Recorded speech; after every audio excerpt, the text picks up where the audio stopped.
What's going on, Lions fans? Welcome to the Pride of Detroit YouTube channel. My name is Miko, joined by my guy Morgan Cannon, and this is your go-to place for all things Lions related. That includes news, updates, analysis, and so much more.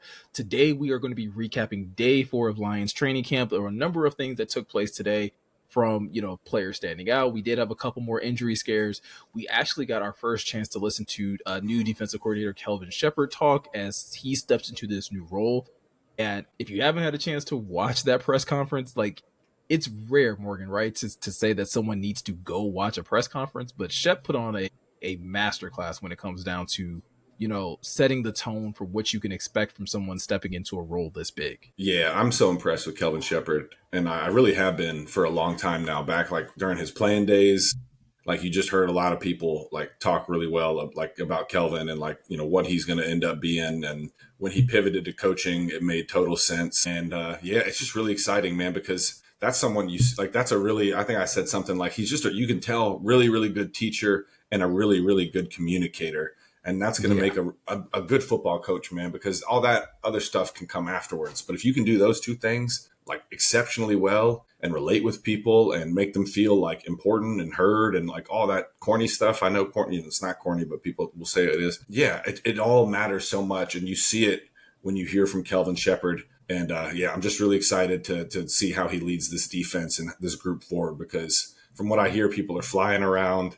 And that, to me, I smell the linebacker off that, you know what I mean? He's punch at the ball. He was talking all about that. So, yeah, good to hear from Kelvin, and excited to see where this leads, bro. Yeah, absolutely. So we're going to get into that a little bit more later in this video. But first and foremost, if this is your first time ever coming to Pride of Detroit, and this is the first time you've ever seen any of our videos over here on YouTube, definitely make sure to hit that subscribe button, hit that notification bell. We drop videos multiple times throughout the week. Plus, we go live at least 2 times a week. Yeah, usually for the main podcast as well as the midweek mailbag, which is a show that Jeremy and Eric pretty much host, where they answer all of your questions that you guys send over on Twitter. So if you want to stay locked into all the content we're dropping each and every week, you definitely want to hit that subscribe button, hit that notification bell. You can also catch us over at twitch.tv. If YouTube isn't your primary place for watching content, you can always catch us when we do live streams over there as well.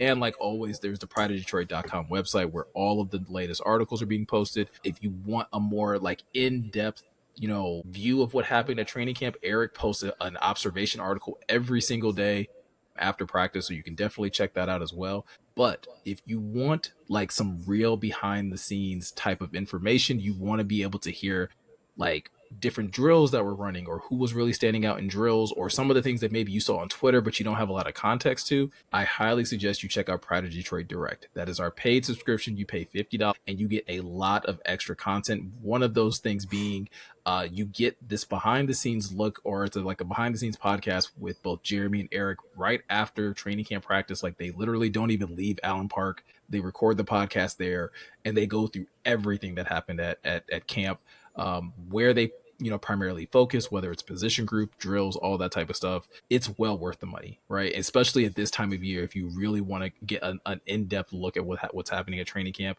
Couldn't recommend that enough. But even throughout the regular season, like I said, there's articles that are published over there that don't make it to the main website. There are special videos that get posted over here on the YouTube channel that you only will have access to if you are a Pride of Detroit Direct subscriber. So a lot of really cool things to check out. The link is in the description if you do want to subscribe. If not, like I said, there's still plenty of free content that we publish over here on the YouTube channel for free, and a lot of the content over on the website is free as well. You do get some insight into things as well. So, Morgan, with all that said, let's jump into training camp.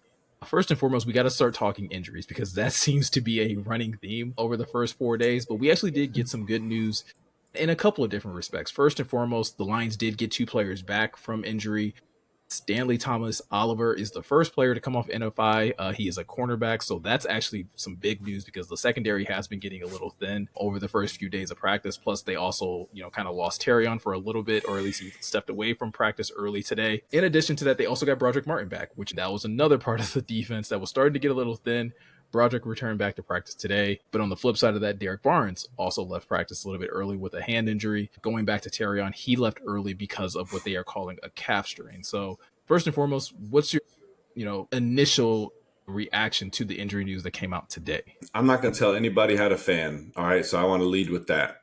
It's your prerogative to feel how you want to feel. Just as someone who's been around the game for a long time, gonna make me sound old as you know what, but just try to take it in stride, right? Like injuries are going to happen. They're going to be really careful. It's July 24th today. It was like 100 degrees outside here in Detroit. It was nasty. I hate this weather, man. Can we get to fall? I'm already ready. I'm done with it. So ready. We could have a whole podcast about that too, man. I'm tired of being sweaty. So yeah, that's all I want to say is like injuries are going to happen. It's going to be a long camp. A lot of what's happening too is like the Lions are one of the few teams that are in training camp right now, just because they are in the Hall of Fame game. So they're a little bit more ramped up than other teams, but it just happens. They're going to be careful, especially as it pertains to like a soft tissue injury with arguably your CB1 on the outside. Like I love DJ Reed, but some of the stuff I've seen from Terrion so far is crazy. So, yeah, you're gonna be careful. Ended up being a calf.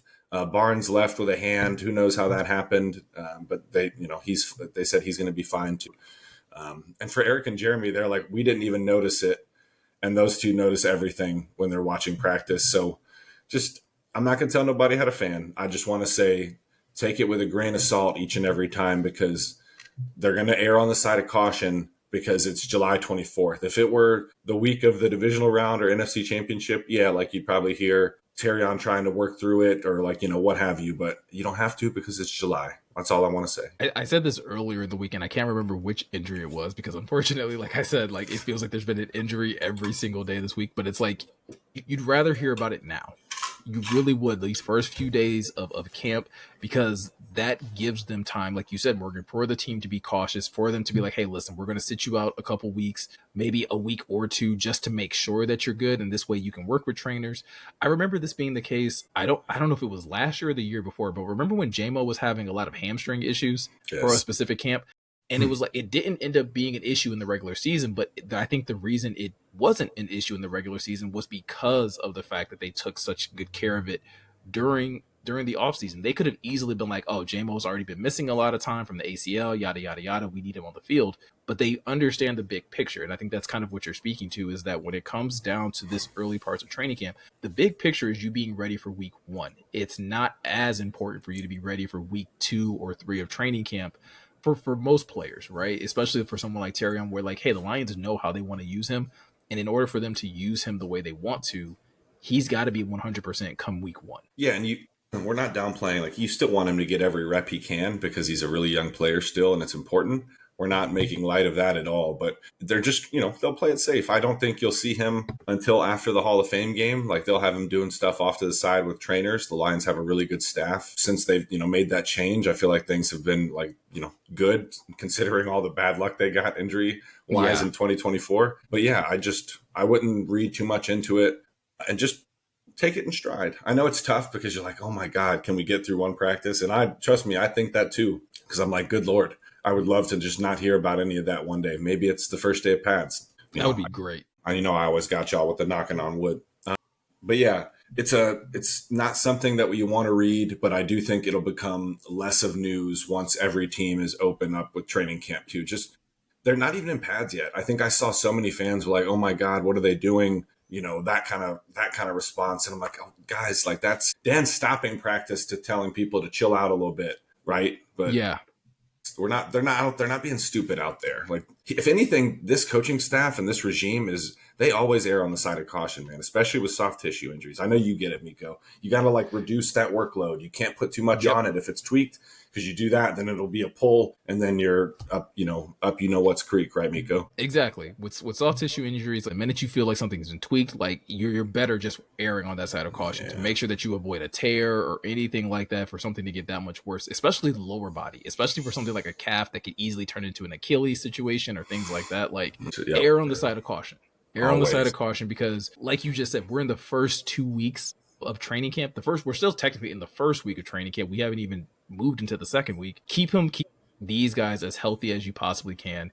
And I think that will serve them for the long haul. And I think Dan has been very, very good about that, to your point. So with that said, let's kind of transition into some of the things that kind of come out of camp today. Lions had a day off yesterday, so a little bit of rest as you kind of come back. Still not yet in pads, but yet still we kind of got some reports. Practice was getting a little bit more intense again. Like you said, Dan did have to come in there for a little bit and just kind of settle everybody down, but nothing more than that. So anything else from camp today that really stood out to you in regards to whether it's a position group or a player or anything like that? This team just has unfinished business, man. Like that's what it speaks to me, because you think about like these guys have been playing together for a while now. Mm-hmm. You know, the Amon Ra 2021, you know, BB is a 2023 player, been on St. Brown's podcast. Apparently, you know, you read a couple reports that they were getting chippy with each other a couple times. And it just speaks to this team's, you know, we just talked about, right, Campbell trying to dial back the intensity a little bit this just speaks to me. This team is hungry, man. Like they're tired of being, I think David Montgomery said it during his presser the other day.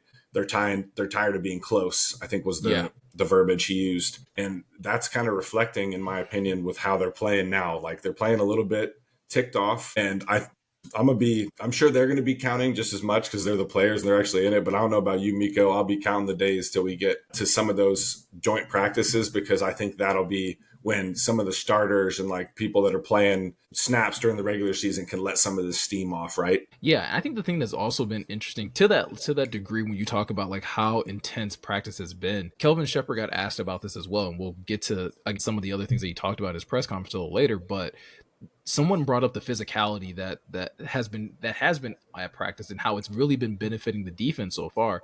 And that's something, Morgan, that's kind of unique, especially in the unpadded practice, because usually that favors the offense because the defense can't be as physical. They can't grab, they can't hold, they can't bump. But for the defense to be getting a lot more wins this early in camp is a good sign that they are, to even Kelvin Sheppard's point, kind of adopting the philosophy that he's trying to put into how he wants them to play at every level of that defense. Like the Lions got their first set of turnovers today, an interception, a forced fumble.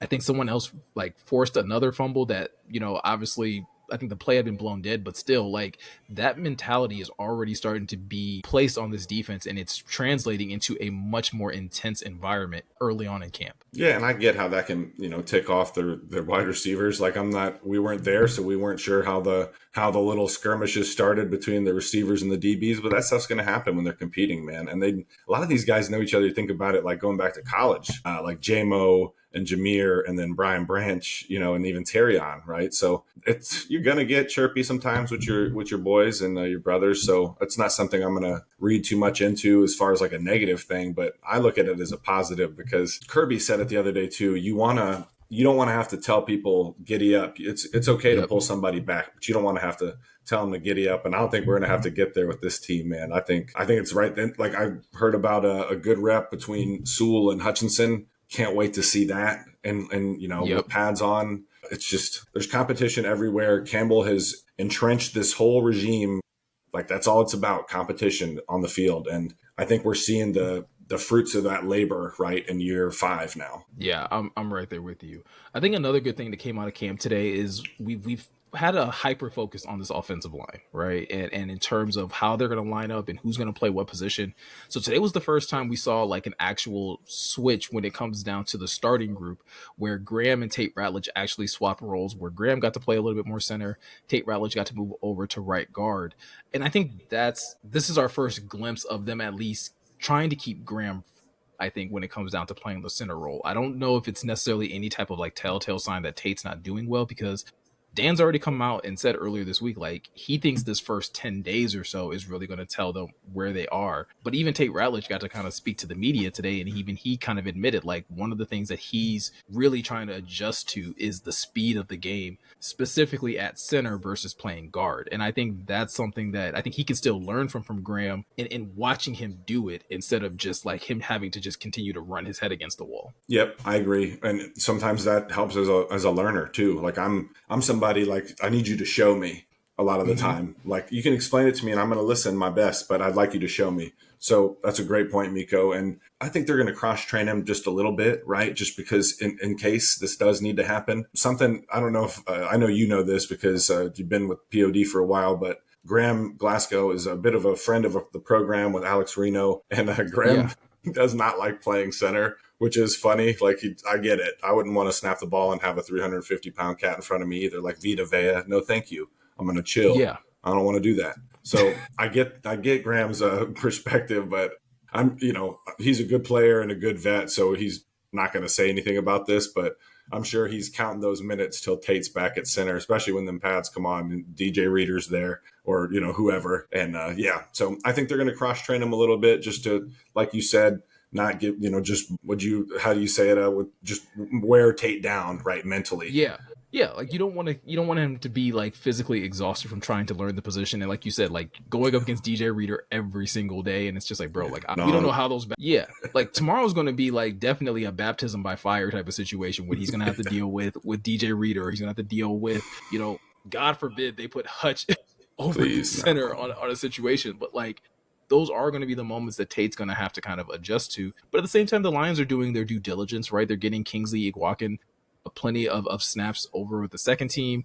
Him and Michael Neese have been kind of flip-flopping between second team and third team. So the Lions are also still just trying to, I think this year more than any other year, Morgan, I think they're trying to make sure they have some good depth at center. I think they, for the most part, have really relied on Frank Ragnow in the past. And then like they always knew like, hey, we have Graham in the event that we need to slide someone over. But like you said, if Graham's not really keen on playing center, you need to make sure that you have someone to back up Tate in the event that something happens and you got to, shuffle your offensive line. Yeah, no doubt. And Graham's a pro. He'd do it, you know what I mean? Just because he's a professional. But and I really like Kingsley. I'm glad that'll be someone I want to watch closely in the preseason games, because that's someone who has like a little Jason Kelsey. Like, I'm short, I'm a little undersized, but I'm really athletic.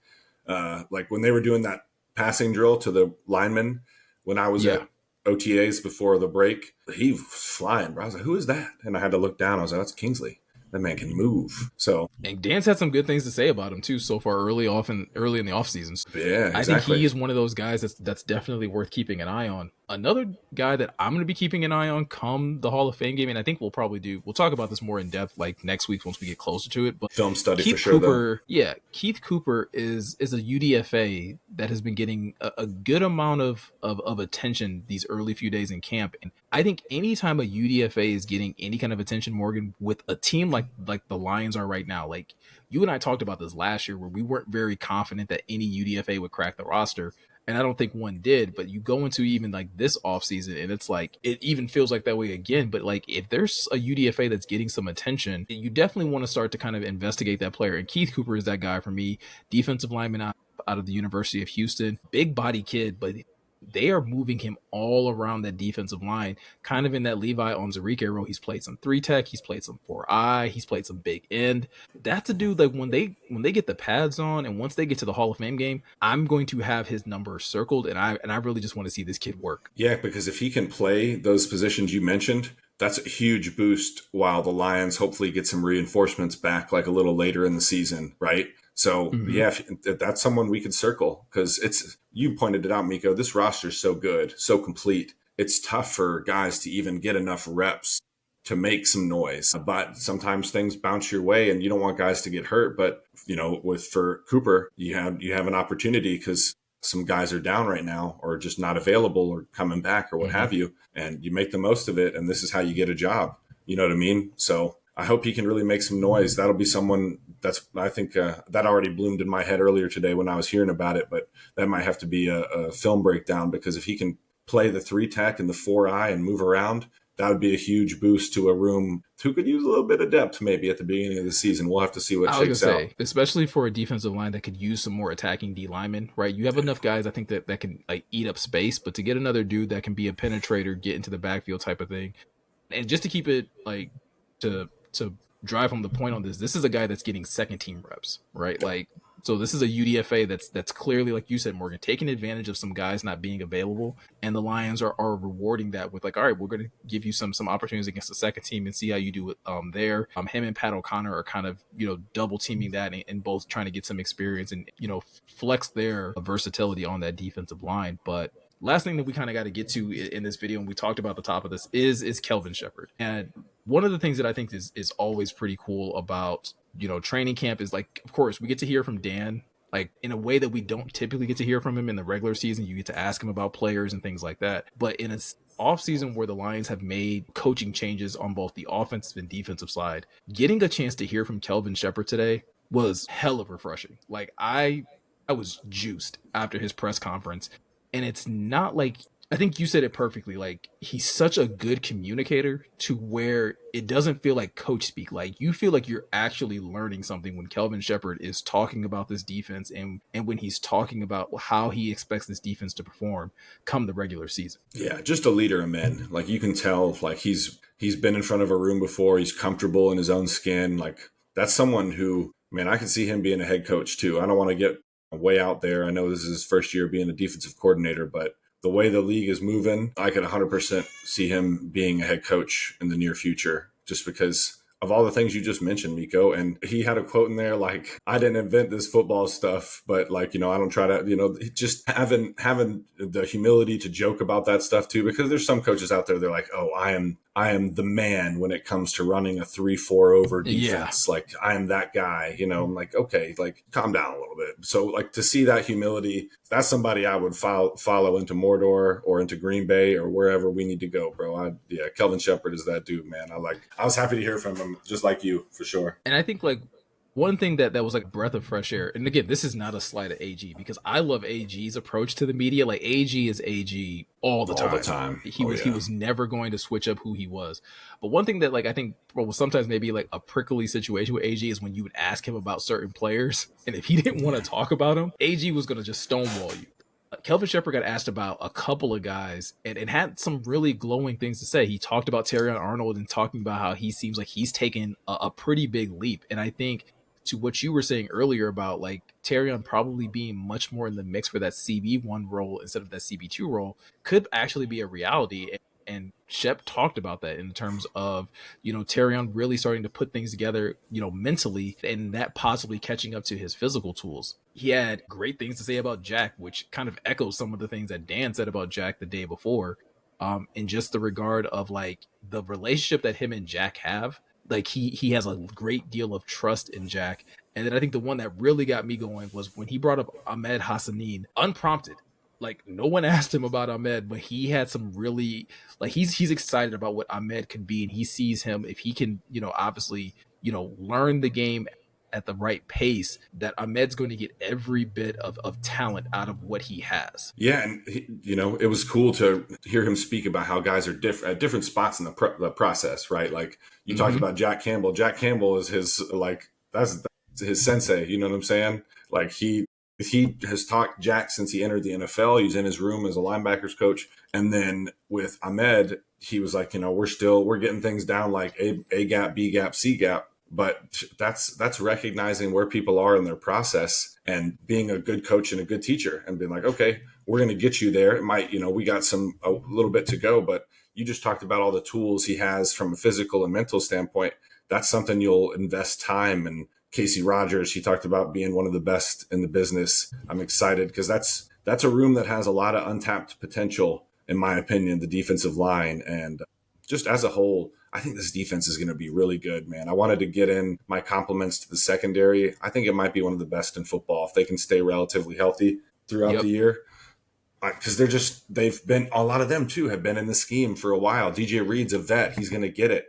They're operating at a different level, and they're going to play fast and loose. And is it September yet? I was going to say we're about 6 weeks away from real football, like non-preseason football. But like next week's going to be exciting because I will take a Hall of Fame game, right? And I think there's enough guys that you're just like, again, even to echo Shepp, like he's excited to see Ahmed with pads on. He's excited to see him in the Hall of Fame game. I think there's guys on that offense that are going to be exciting to see. We'll see if we get to see some Isaac Tesla possibly out there and things of that nature. How much of Giovanni Manu we possibly get to see. That's another dude that I can't wait to see get some pads on. Like there's enough happening early on in camp. And I think going all the way back to what we were talking about at the beginning when we were talking about injuries, like the injuries can be a little deflating, right? but don't let an injury or two popping up here and there, especially if it's nothing that's like season ending, detract from the fact that this team still has a lot of good pieces, and that a lot of these younger guys are developing and they're growing, and this coaching staff is well aware of that, and they're putting them in position to excel and to succeed at the next level. Yeah, someone was, I think it was Nolan Bianchi, was tweeting about how like the offense was clicking already under Johnny Moe. Like there's just a lot to be excited about. So yeah, I'm excited, man. I just take it in stride. I know it's tough. Trust me. I don't like reading about the injuries either. That's why that's why I said I'm not telling anybody how to fan or how to follow their team. Yeah. But it's going to be a long training camp, unfortunately. It's only July 24th. It's hot. It's like 94 degrees right now in Detroit, according to my computer. We got a little bit to go. And it's only it's only the first week. Like things are only going to get ramped up. Things are only going to get more intense as camp kind of rolls on, as they get into joint practices and things like that. But no matter what it is that happens to our training camp, we here at Pride Detroit will be there to give you every bit of information as it kind of comes out. With all that said, like I always said at the beginning, if you guys want to continue to follow any of the content that we have over here on YouTube, all you got to do is hit that subscribe button, hit that notification bell. That's going to make it easy for you to find our content over here on YouTube. And you can also find us over at prideofdetroit.com. Like I said, that's where you can read a lot of the in-depth observations that are probably coming out, or I think Jeremy has a really good article out there of some of the quotes and some of the things that Kelvin Sheppard touched on. So if you didn't have a chance to watch that, or if you're not someone that's big on trying to watch a press conference, go over there, read the Cliff Notes version, and see some of the top things that he had to say coming out of that press conference as well. And like always, guys, like I said, there's a link in the description for Pride Detroit Direct. If you want to get that subscription and get that additional information and get that additional insight into what's happening at training camp, or just with your favorite team in general, you're going to want to have that. Trust me. It's well worth the money. It's literally $50 a year, which comes out to like less than $5 a month, somewhere around there. So, math is hard, but you guys can figure it out. It's not that much. So with all that said, I'm Miko. He's Morgan. Thank you guys for taking the time to watch, and we'll see you guys in the next one.